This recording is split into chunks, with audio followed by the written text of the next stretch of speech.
আসসালামু আলাইকুম। BD weather অবজারভেশনে আপনাদের সবাইকে স্বাগতম।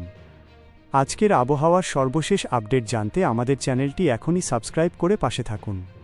ভিডিওটি ভালো লাগলে লাইক দিন, কমেন্টে আপনার এলাকার আবহাওয়ার পরিস্থিতি জানান এবং ভিডিওটি শেয়ার করুন। উইন্ডিয়ের সর্বশেষ আবহাওয়া আপডেট অনুযায়ী আজ বাংলাদেশের বিভিন্ন অঞ্চলে বৃষ্টির প্রবণতা অব্যাহত থাকতে পারে।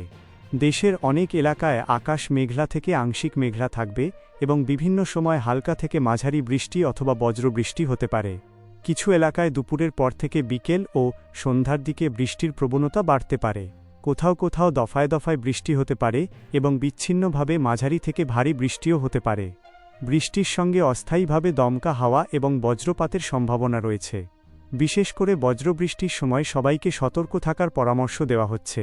খোলা মাঠ, নদী বা জলাশয়ের কাছাকাছি অবস্থান না করে নিরাপদ স্থানে থাকার চেষ্টা করুন।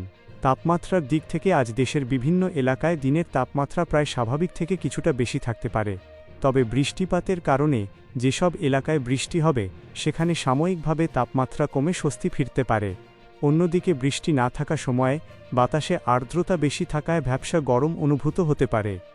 ঢাকাসহ দেশের বিভিন্ন বিভাগে আজ বৃষ্টির সম্ভাবনা রয়েছে, তবে অঞ্চলভেদে বৃষ্টির সময় ও পরিমাণে পার্থক্য থাকবে।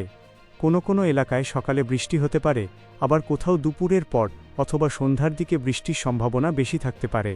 মৌসুমি বায়ুর প্রভাবে দেশের আবহাওয়া পরিবর্তনশীল রয়েছে এবং বৃষ্টির সঙ্গে কোথাও কোথাও অস্থায়ী দমকা হাওয়া ও বজ্রবৃষ্টি হতে পারে।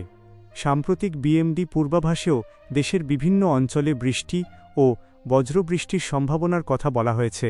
তাই আজ যারা বাইরে বের হবেন তারা প্রয়োজন অনুযায়ী ছাতা সঙ্গে রাখুন এবং আবহাওয়ার পরিবর্তনের দিকে নজর রাখুন। ভারী বৃষ্টি হলে নিচু এলাকা ও সড়কে সাময়িক জলাবদ্ধতা তৈরি হতে পারে। সবশেষে আজকের আবহাওয়ার পরিস্থিতি দ্রুত পরিবর্তিত হতে পারে, তাই আপনার এলাকার সর্বশেষ আপডেট জানতে নিয়মিত আবহাওয়ার পূর্বাভাস দেখুন। বিডি ওয়েদার অবজারভেশনের সঙ্গে থাকার জন্য ধন্যবাদ। আবহাওয়ার গুরুত্বপূর্ণ আপডেট সবার আগে পেতে চ্যানেলটি সাবস্ক্রাইব করে পাশে থাকুন। সবাই নিরাপদে থাকুন।